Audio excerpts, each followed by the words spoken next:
Hermanos, como pueden ver el día de hoy, aquí en la pantalla vamos a retomar la serie de mensajes en el libro de Ruth. Estamos ahora en el capítulo 2 y el día de hoy vamos a abarcar de los versículos 14 al 23. En esta sección la voy a dividir en dos encabezados y la primera parte nos va a dejar ver la gracia de Dios en acción a través de vos. La gracia de Dios es mucho más que un simple concepto teológico. La gracia de Dios es un amor activo, un amor leal que sirve y que se da en favor de alguien que no lo merece. Pero no solamente de alguien que no lo merece, sino que además merece lo contrario, la gracia.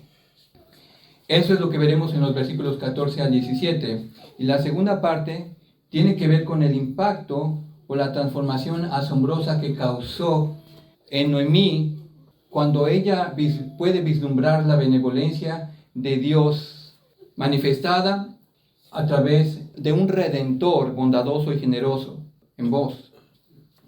Y esto, hermanos, lo sacó a ella de la desesperanza a la esperanza, de la queja a la alabanza. Así que es vos quien en este pasaje claramente tipifica, ¿entiende usted esta palabra?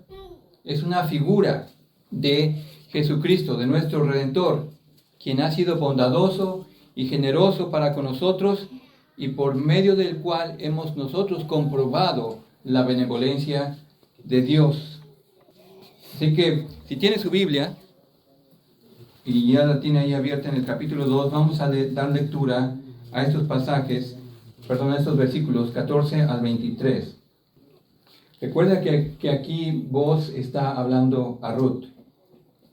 Dice entonces la palabra de Dios, versículo 14. Y vos le dijo a la hora de comer: ven aquí y come del pan, y moja tu bocado en el vinagre. Y ella se sentó junto a los segadores, y él le dio del potaje, y comió hasta que se sació y le sobró. Luego se levantó para espigar, y vos mandó a sus criados diciendo: que recoja también espigas entre las gavillas, y no la avergoncéis. Y dejaréis también caer para ella algo de los manojos, y lo dejaréis para que lo recoja, y no la reprendáis. Espigó pues en el campo hasta la noche, y desgranó lo que había recogido, y fue como una efa de cebada. Y lo tomó y fue a la ciudad, y su suegra vio lo que había recogido. Sacó también luego lo que había sobrado después de haber quedado saciada, y se lo dio. Y le dijo su suegra: ¿dónde has espigado hoy? ¿Dónde has trabajado? Bendito sea el que te ha reconocido. Y contó ella a su suegra con quien había trabajado, y dijo: el nombre del varón con quien hoy he trabajado es Booz. Y dijo Noemí a su nuera: sea él bendito de Jehová, pues que no ha rehusado a los vivos la benevolencia que tuvo para con los que han muerto. Después le dijo Noemí: nuestro pariente es aquel varón, y uno de los que puede redimirnos. Y Ruth la moabita dijo: además de esto me ha dicho: júntate con mis criadas hasta que hayan acabado toda mi siega. Y Noemí respondió a Ruth su nuera: mejor es, hija mía, que salgas con sus criadas, y que no te encuentren en otro campo. Estuvo pues junto a las criadas de Booz espigando, hasta que se acabó la siega de la cebada y la del trigo, y vivía con su suegra. Amén. Amén. Ahora entonces, para darles un poquito de contexto, si usted recuerda, en el capítulo 1 vimos la profunda amargura que pesaba sobre el corazón de Noemí a raíz de la muerte de su esposo y de sus dos hijos, por lo que ella protestó que no la llamaran más Noemí, que significa dulce o placentera. Ella pidió que le llamaran ¿cómo? Mara, que significa amarga. En su mente, ella no podía conciliar o vincular el sufrimiento a la bondad de Dios. Y esto, hermanos, es algo que con frecuencia a nosotros también nos cuesta vincular. Así que para ella el sufrimiento representaba que la mano de Dios estaba contra ella. Ella sentía que Dios había destruido su pasado y le había robado su futuro. Con todo y eso, Noemí, aunque amargada, no había negado a Dios. Seguía creyendo que Dios era soberano sobre todo, que su providencia reinaba sobre todo. Y eso es correcto, hermano. ¿Reina Dios sobre todo o no? ¿O solamente sobre lo bueno? Reina Dios sobre todo. Pero eso no quiere decir que Dios sea el autor del mal o del sufrimiento. Pero sí quiere decir que Dios puede usar el mal y el sufrimiento para el bien de ¿quién? De sus hijos. Y para castigo de los pecadores. Entonces, la vez pasada, al inicio del capítulo 2, apreciamos también las virtudes de Ruth, quien a su arribo a Belén, ella muestra iniciativa cuando le pide a Noemí permiso para salir a espigar. Ella mostró su valentía, pues era extranjera y ella no conocía a nadie en Belén. Y sabía que estaba expuesta a un trato rudo o a cualquier tipo de abuso. Pero ella salió con la esperanza de hallar gracia en pos de alguien que le dejara espigar en su campo. Salió y ella no sabía qué camino tomar, ni a cuál campo debía dirigirse. Pero ¿qué sucedió? Dios providencialmente guió sus pasos para que llegara precisamente al campo de Booz. Y levante su mano si usted piensa diferente y cree que fue casualidad. ¿Alguien? No. Y al llegar al campo, entonces, vemos también la humildad de Ruth. Ella no exigió su derecho de espigar, sino que fue cortés y humilde cuando presentó su pedido al mayordomo de los segadores. El autor de Ruth nos hace ver que era una mujer trabajadora, que fue diligente, se dedicó a su labor. Por otro lado, también podemos apreciar en este capítulo 2, en los primeros versículos, el carácter de este hombre llamado Booz, quien resultó ser pariente de Elimelech, quien fuera el esposo de Noemí. El pasaje nos deja ver que Booz no solamente era un hombre rico e influyente, pero además era un hombre piadoso. Era un hombre amable, que trataba con gentileza a sus trabajadores, que obedecía a la ley de Dios porque era temeroso de Dios. Mostró su generosidad y su bondad hacia Ruth, no solamente permitiendo que espigara en su campo ese día, pero le dio la bienvenida y le dio plena seguridad de que ella podía permanecer espigando en su campo durante toda la temporada de la siega. Le brindó protección cuando él mandó a sus criados que no la molestaran.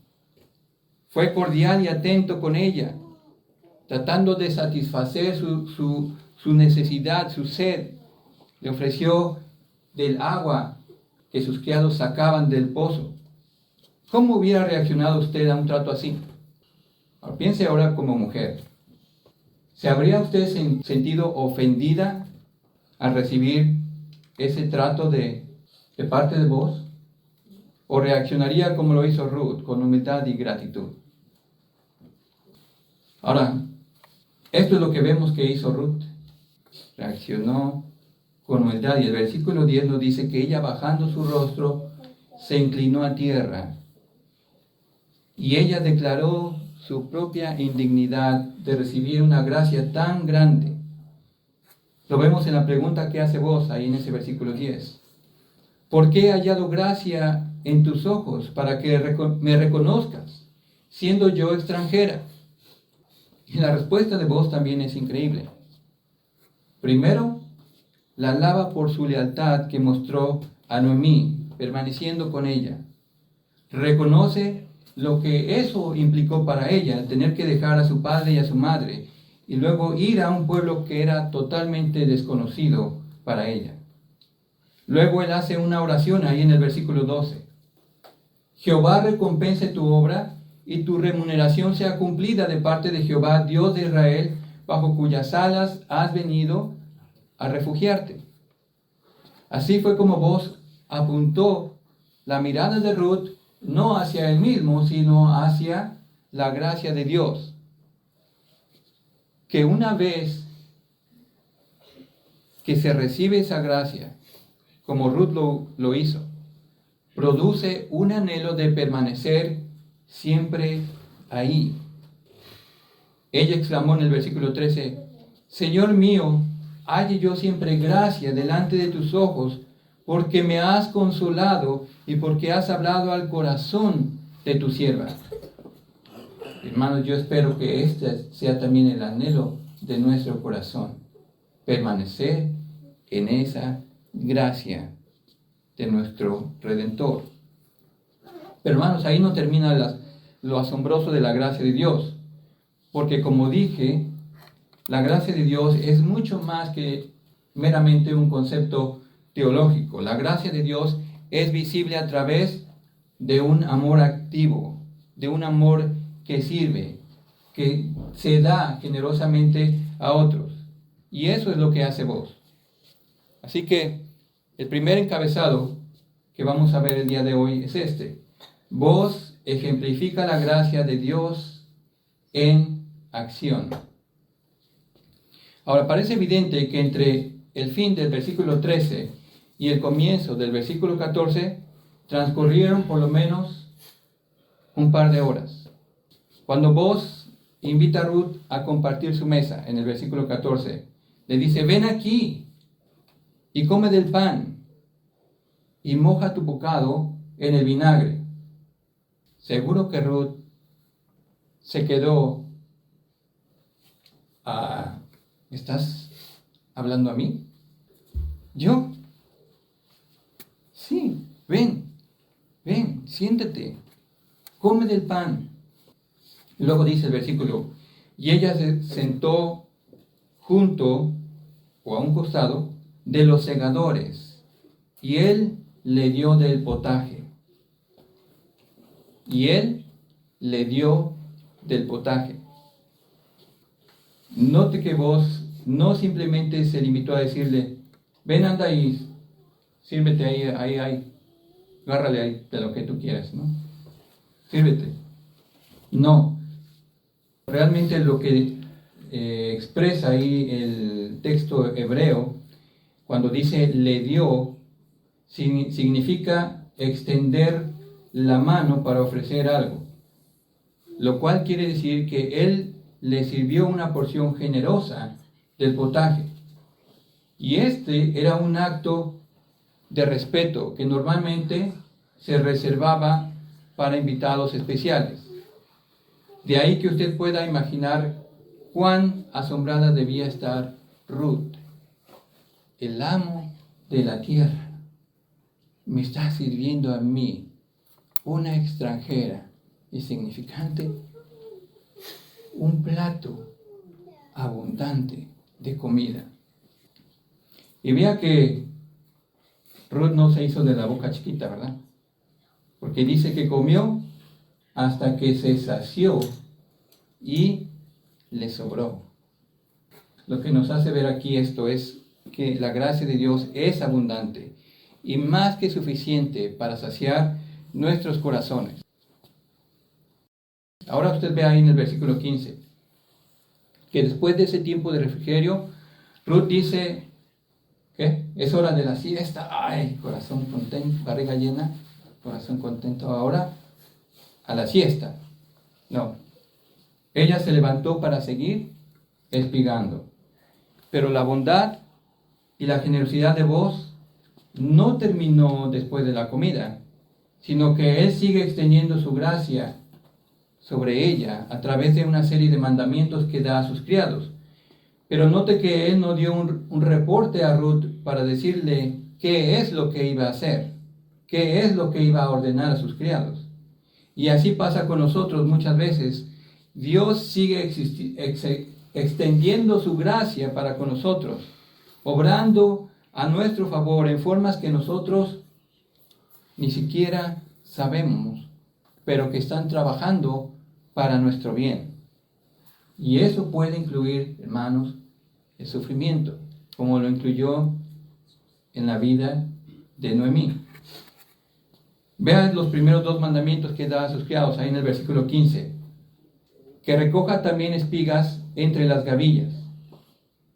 Con esto Booz está concediendo la petición que Ruth había hecho al mayordomo. Esto quería decir que ella no tenía que esperar a que los segadores terminaran su trabajo, retiraran las gavillas, se retiraran del campo y entonces entrar. Porque ese era el momento en que estaba establecido para las viudas, los pobres y los extranjeros que podían entrar. Pero ya que ella no tenía que esperar a eso, sino que podía estar entre los segadores y entre las gavillas, eso le iba a dar oportunidad, obviamente, de espigar más.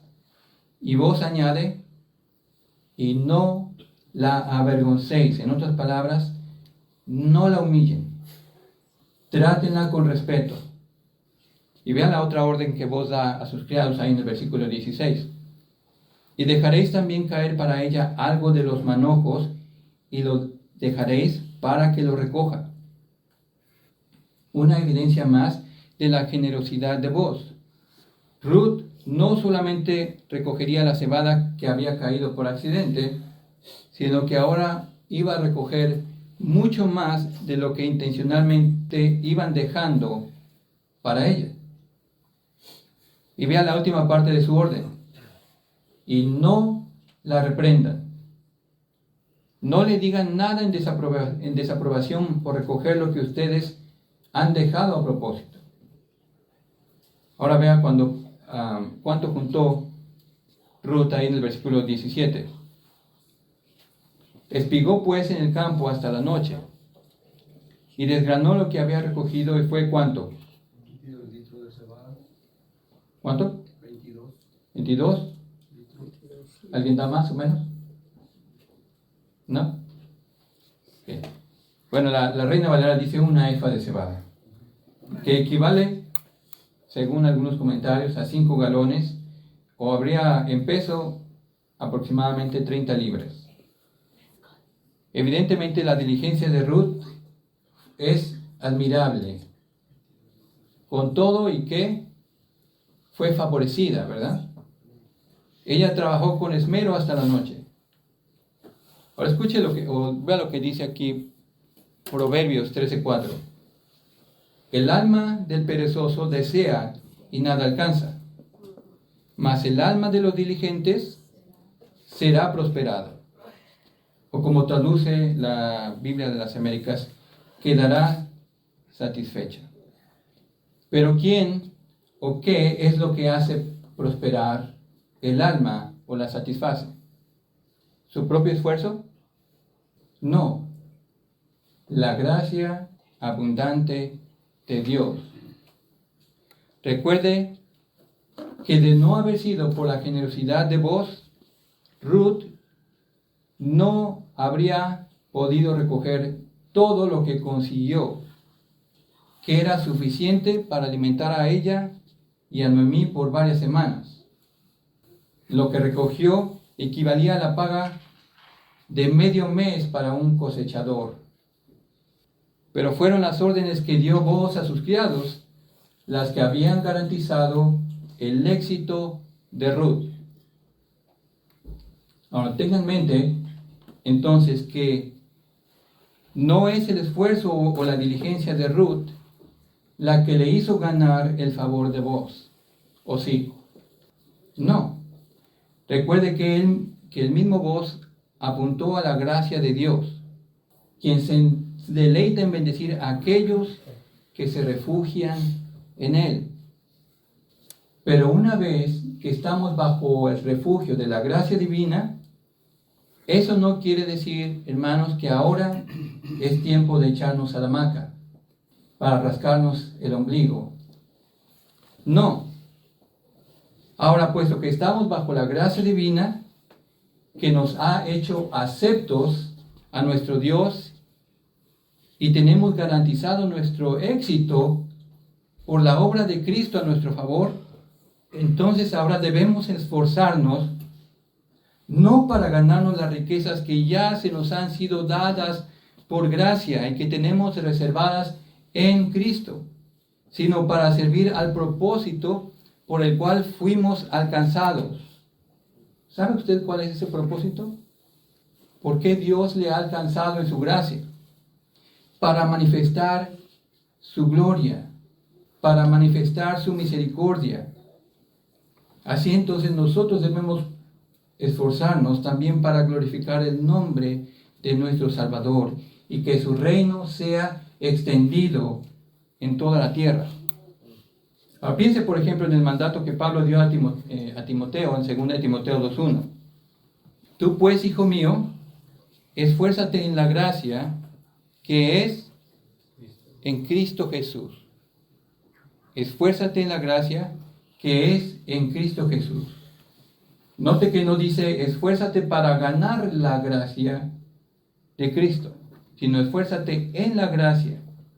Y más adelante Pablo agrega, ya que estás en la gracia, Timoteo, ahora esfuérzate como un labrador que debe trabajar con esmero para obtener el fruto de su cosecha. Y es lo que dice ahí en 2 Timoteo 2:6. Así que, hermanos, la gracia de Dios no se opone al concepto de esfuerzo, pero sí se opone al concepto de mérito. Ahora mire lo que dice en Tito 2, versículos 11 y 12. Lo que la gracia de Dios nos enseña. Dice así, porque la gracia de Dios se ha manifestado para salvación a todos los hombres, enseñándonos que renunciando a la impiedad y a los deseos mundanos, vivamos en este siglo sobria, justa y piadosamente. Así que si usted escucha a alguien diciendo, relájate, no te preocupes cómo vives, porque al fin de cuentas ya somos salvos, ¿no? Por la gracia de Dios. Eso es verdad. Pero eso no quiere decir que ahora nosotros tenemos la libertad de vivir como queramos. Si alguien piensa de esa manera, es porque no ha entendido la gracia de Dios. Así que ahora podemos esforzarnos en esto. Puesto que hemos recibido la gracia de Dios en Cristo, quien trabaja a nuestro favor para garantizar nuestro éxito, para la alabanza de la gloria de su gracia, podemos, como dice este pasaje de Romanos, esforzarnos en lo que requiere diligencia, no perezosos, fervientes en espíritu, sirviendo al Señor. Por otro lado, un esfuerzo fuera de la gracia no sirve de nada. Acuérdese que fuera de la gracia, todos sus esfuerzos no le ganan ningún mérito delante de Dios. Imagine usted que Ruth hubiera rechazado la gracia que Boaz le estaba ofreciendo, su bondad y su generosidad, diciendo, yo no necesito la ayuda de nadie, y menos de un hombre. Yo soy capaz de salir adelante aquí o en donde quiera. Yo no necesito de nadie. ¿Cree usted que hubiera tenido el mismo resultado? No. Pero cuando Ruth pide permiso a Noemí para salir al campo a espigar, en el versículo 2 de ese capítulo 2, sí, ahí está en Ruth, ella dijo, o más bien no le dijo, déjame salir para demostrarte que soy lo suficientemente capaz para proveer para las dos. No, ella le dijo, déjame ir al campo, te ruego, déjame ir en pos de aquel a cuyos ojos hallare gracia. Y ella se encontró providencialmente con vos, en quien halló gracia. Pero como les dije, vos apuntó a la gracia del Dios de Israel, bajo cuyas alas Ruth se había refugiado. Así entonces vos fue el instrumento por medio del cual Dios mostró tan grande benevolencia a Ruth y Noemí. Boaz no se reservó su riqueza para sí mismo, sino que fue generoso en gran manera. Como vimos la vez pasada, él obedeció la ley de Dios. Entonces aquí, hermanos, lo que vemos es un hermoso cuadro de la gracia de Dios. Del Dios que se hizo siervo en la persona de Cristo, para demostrar su humildad, su misericordia y su amor fiel a quienes no lo merecíamos.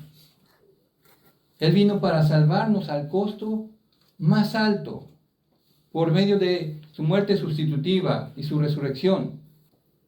Y esa fue, hermanos, su gracia en acción, para que por medio de la fe en Él nos pudiera dar la bienvenida a su familia. No solamente eso, pero además compartir de las riquezas de su gloria. Así como vos, también nosotros estamos llamados a extender la gracia que hemos recibido de Dios y la riqueza que hemos recibido en Cristo. Y si usted dice ahora, ¿de qué riquezas estás hablando, Willis? ¿No has visto mi cuenta de banco? Pues no me estoy refiriendo a la riqueza material, que además también proviene de Dios y por la cual también deberíamos estar agradecidos, ya sea mucha o poca. Pero la riqueza que tenemos en Cristo no es para nada poca, sino es abundante, inescrutable, como dice Pablo en Efesios. Es imposible de comprender. Él nos ha extendido de las riquezas de su misericordia y su amor. Nos ha llenado de las riquezas de su sabiduría y conocimiento. Y por supuesto también de las riquezas de su gracia. ¿Cuáles son esas riquezas de su gracia? ¿Puede nombrar alguna? Su salvación, su perdón, su adopción como hijos, nuestra redención, nuestra justificación, nuestra santificación, nuestra glorificación a través del Espíritu Santo, por medio del cual hemos sido sellados. Amén. Vamos a ver el siguiente encabezado. El impacto de la benevolencia de Dios en Noemí. Ahí en el versículo 18, la experiencia de Noemí, ella vio todo lo que había recogido Ruth. Ahora solo trate de ponerse en los zapatos de Noemí. Imagine su reacción cuando ella ve a Ruth llegando con tan abundante cosecha. Y en el versículo 19, Noemí le dice: ¿dónde has espigado hoy? ¿Y dónde has trabajado? Pero es tal su emoción que ni siquiera espera recibir la respuesta de Ruth, sino que irrumpe en una exclamación de bendición. Bendito sea el que te ha reconocido. Para Noemí es evidente que Ruth halló gracia extraordinaria de alguien. De otra forma, Noemí decía: no es posible que hayas cosechado tanto por ti misma, si es que no hallaste gracia delante de alguien. ¿Quién fue? Luego Ruth con toda naturalidad le dice a su suegra con quien había trabajado: el nombre del varón con quien hoy he trabajado es Boaz. Y ahora permítame especular un poco aquí, pensando en la reacción de Noemí, que seguramente al escuchar el nombre de Boaz se queda: ¿dijiste qué? ¿Cuál? ¿Cómo se llama? Se llama Boaz. ¿Boaz? Ahí en ese momento ya Noemí tiene una sonrisa de oreja a oreja. Y es una mujer totalmente distinta a la que Ruth dejó en la mañana. ¿Recuerda esa mañana? ¿Cómo estaba Noemí? ¿Cuál fue la respuesta que le dio a Ruth cuando le pidió permiso de salir a espigar? Ve, hija mía. Pero ahora en una actitud totalmente diferente, ella pasa de la queja a la alabanza. Vea la bendición que pronuncia ahí en el versículo 20. Sea él bendito de Jehová, pues no ha rehusado a los vivos la benevolencia que tuvo para los que han muerto. Y varios comentaristas coinciden aquí en afirmar que una traducción más atinada de esta bendición nos aclara a quién es que Noemí está bendiciendo. ¿Es a vos o es a Jehová? A Jehová. El comentario de David Bord menciona que una mejor traducción sugerida sería esta: bendito sea voz de Yahvé, ¿Quién? Yahvé no ha rehusado a los vivos la bondad que tuvo para con los que han muerto. Así entonces, en el versículo 19, si usted pone atención ahí, ella bendice a vos. Pero en el versículo 20, ella bendice a Jehová. Recuerde que ella estaba consciente de la soberanía de Dios, de la providencia de Dios. Sabía que lo que había sucedido a Ruth en ese día, en su encuentro con vos, no era producto de la casualidad, no era una coincidencia. Sabía que la abundante cosecha que había recibido Ruth y el alimento que recibió no fue un asunto de buena suerte. Entonces lo que ella empezó a vislumbrar fue la gracia de Dios a través de estos detalles, de la benevolencia de Dios para con ella. Lo que le aseguraba que no, la mano de Dios no estaba contra ella, como ella había pensado, como ella había sentido cuando perdió a su esposo y a sus hijos. Y mire la palabra hebrea que se traduce aquí como benevolencia. ¿Sabe usted cuál es? Es Gesed. Gesed. ¿La recuerda usted? Es la misma que en el capítulo 1, versículo 8 se traduce como misericordia. Pero si recuerda, esta palabra tiene una connotación muy amplia. Es decir, se puede traducir de varias maneras, resaltando el atributo o algún atributo de Dios. Pero si hay algo que esta palabra enfatiza, es el amor leal o fiel de Dios. Vea lo que Carolyn Custis dice ahí en su libro Hallar a Dios en los marginados. Dice: Gesed es un tipo de amor costoso que implica ir más allá de lo que cualquiera tiene derecho a pedir o esperar.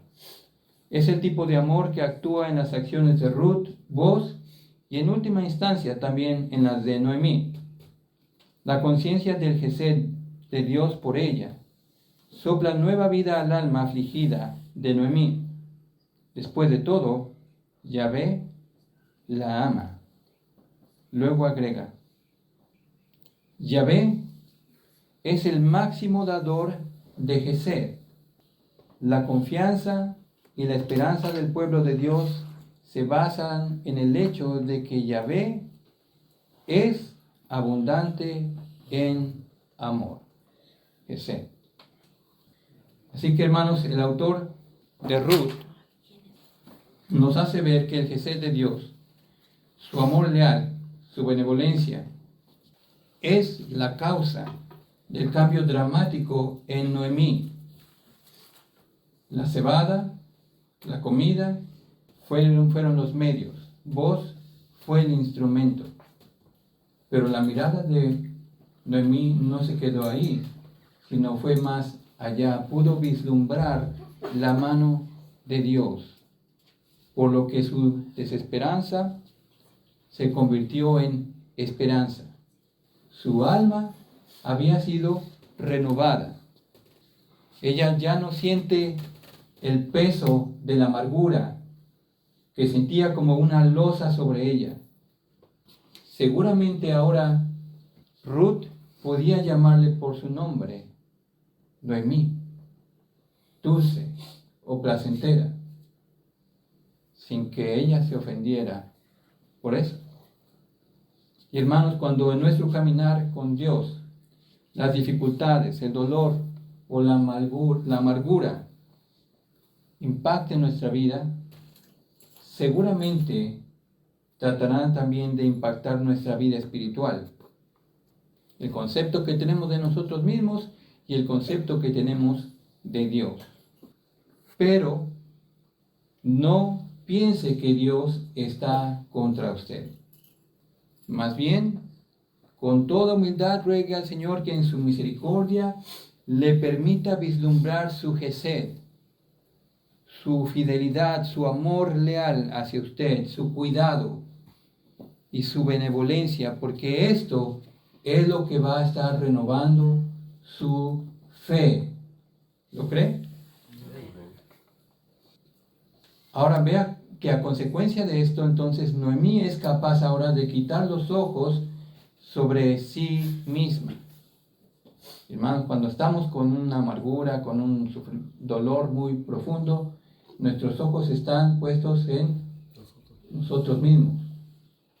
Y podemos caer entonces en la autocompasión, como sufro, como todo yo, ¿verdad?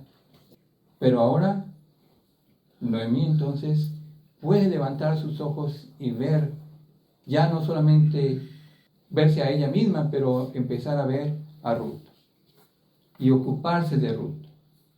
Ahora, Noemí le informa ahí en el versículo 20, nuestro pariente es aquel varón y uno de los que puede redimirnos. O sea, vos es por lo menos uno de dos que tenían la posibilidad de actuar como pariente redentor de Noemí y de Ruth. Y el término hebreo aquí para pariente redentor es Goel. Goel. Y de aquí entonces adelante este término de redentor cobra mucha importancia, pues implica que de acuerdo a las costumbres y a las leyes judías, vos podía actuar legalmente para recuperar la propiedad de Elimelech, el marido de Noemí, para que siguiera perteneciendo a su familia. Y en este caso ya no había hijos, ¿verdad? Solo quedaba Noemí y Ruth. Pero esta acción solía incluir también el cuidado de la viuda. Para funcionar como el pariente redentor, debía cumplir al menos 3 requisitos. Escúchelos. Ser pariente de sangre, tener la capacidad de pagar el precio de la heredad que había pertenecido al muerto. Y tercero, la disposición de redimir. El hecho de que vos cumpliera con los requisitos le convertía entonces en un Goel, en un redentor, un pariente redentor. Estaba haciendo con eso la prefigura de Cristo, quien sería el último Goel, el último redentor. Y fíjese cómo Cristo cumple con estos 3 requisitos. Jesús estaba emparentado por sangre con el hombre. ¿Por qué? Porque se encarnó como hombre. También, segundo, Cristo era capaz de pagar el precio. Solo la sangre de Cristo era capaz de pagar el precio de nuestro rescate. Nadie más. Y el tercero, Él estuvo dispuesto de su propia voluntad a dar su vida en rescate nuestro. Jesucristo entonces era el único que fielmente cumplía con estos requisitos para convertirse en nuestro Redentor. Y Él es entonces quien cuida de nosotros. Ahora, en cuanto a Noemí y a Ruth, había otra área también en su redención que tenía que ver con levantar descendencia al difunto. Tal necesidad era atendida por la ley del levirato, que estaba en relación con la redención también de las propiedades, que era atendida por el pariente redentor. De esta forma vos también era quien potencialmente podía ser quien cumpliera esa parte de la ley judía, es decir, levantar descendencia para Elimelech, que era aún posible a través de Ruth. Ahora en el versículo 21, parece que Ruth estaba consciente de lo que implicaba que vos fuera un pariente redentor, porque dice a Noemí, además de esto, escucha, Noemí, fíjate lo que me dijo, júntate con mis criadas hasta que hayan acabado toda mi siega, tengo trabajo, Él va a cuidar de mí, Él va a cuidar de nosotros. Con eso Noemí vislumbra una esperanza mayor, pues lo que nota es el interés de Booz por Ruth, que no fue solamente por un día, que estaba extendiendo su generosidad hacia el futuro, tal y como nuestro Señor lo hace con nosotros. Que Noemí le dice ahora es momento de darte un buen consejo, hija mía. Mejor es que salgas con sus criadas y no te encuentren en otro campo. O sea, Ruth, hija mía, atiende a la voz de Booz, a su gentileza. Hazle caso. Pon tu mirada en él. Porque ¿qué vas a hacer en otro campo? ¿A quién vas a ir a buscar en otro campo? Nadie hay que pueda ofrecerte algo mejor. Y así también nuestro Redentor Jesucristo es incomparable. Mejor es que atendamos su voz, que respondamos a su gran bondad y generosidad. No hay otro que pueda redimirnos y amarnos con ese amor leal y tratarnos con tanta bondad, que nos invite a compartir de su mesa y que nos haya servido con una entrega total, como lo hizo nuestro Señor. Así que, hermanos, gloria y alabanza sea dada a nuestro Dios, quien ha manifestado su benevolencia para con nosotros al proveernos de un Redentor incomparable, bondadoso y generoso. Amén. Amén. Vamos a orar. Padre Celestial, gracias te damos, Señor, porque es sorprendente ver, Señor, cómo tu carácter está reflejado en estos versículos que hemos leído el día de hoy. Señor, abre nuestros ojos, abre nuestro entendimiento, Señor, y que al poder ver lo grande que tú eres, la gracia con la que tú nos has tratado, Señor, al ver la humildad tuya, convirtiéndote en hombre, en la persona de tu Hijo Jesucristo, estuvieras dispuesto a servirnos. Lo vimos varias veces, una vez que había resucitado, sirviendo el desayuno a sus discípulos, Él mismo, lavando los pies de sus discípulos. Pero más que eso, Señor, dando su propia vida en la cruz, para que nosotros podamos ser adoptados como tus hijos, y para que podamos acudir a tu mesa ahora, Señor, porque nuestros pecados han sido perdonados, porque tu sangre nos ha limpiado, y ahora, Señor, tenemos esa libertad de acercarnos a ti confiadamente, sabiendo que tú has garantizado nuestro éxito, que en tu gracia tú sigues obrando a nuestro favor. Y Señor, ayúdanos a apreciarlo, porque necesitamos esforzarnos, así como Ruth se esforzó, fue diligente, para seguir espigando, para trabajar. Nosotros ahora también debemos ser esforzados en tu gracia, Señor. No para ganarnos tu favor, no para ganar méritos, pero como una respuesta de amor que glorifique tu nombre, que te exalte, que otros escuchen de tu gran benevolencia, de tu gran bondad, de nuestros labios, viendo también la gracia que nosotros podemos extender a ellos por medio de nuestras acciones. Así que úsanos, Señor. Y gracias te damos por el privilegio que nos has dado en este incomparable, bondadoso y generoso Redentor que tú has provisto para nosotros en tu gran benevolencia. En nombre de Jesús. Amén.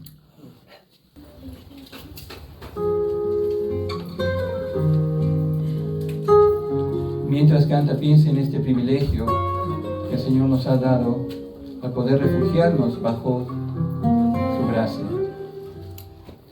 El que habita al abrigo de Dios morará bajo sombras de amor. Sobre él no vendrá ningún mal, y en sus alas feliz vivirá.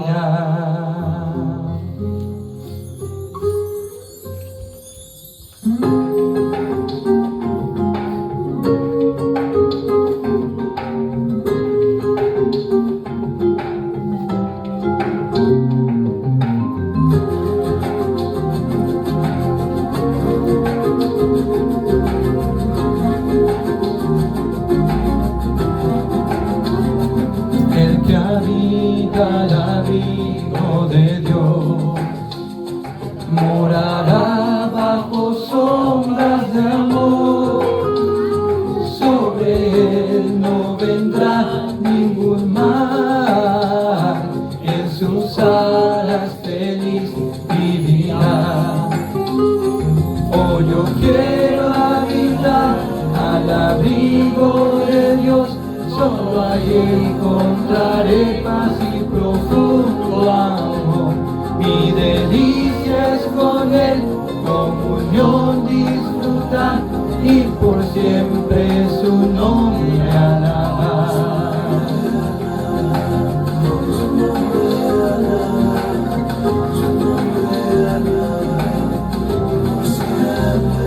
El que habita al abrigo de Dios ciertamente muy feliz será. Ángeles guardarán su salud y sus pies nunca resbalarán. Oh, yo quiero habitar al abrigo de Dios, solo ahí encontraré paz y profundo amor.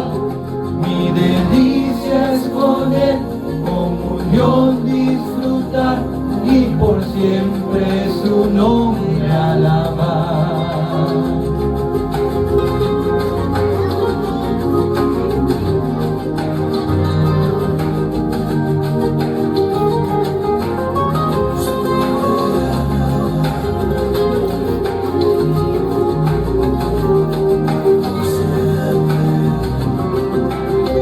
Oh, yo quiero habitar al abrigo de Dios, solo ahí encontraré paz y profundo amor. Mi delicia es con él, comunión disfrutar y por siempre su nombre alabar. Y por siempre su nombre alabar. Y por siempre su nombre alabar.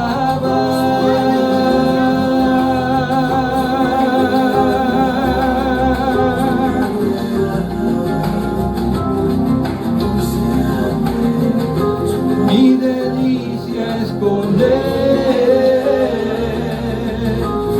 por siempre su nombre alabar. Amén. Así sea. Dios les bendiga.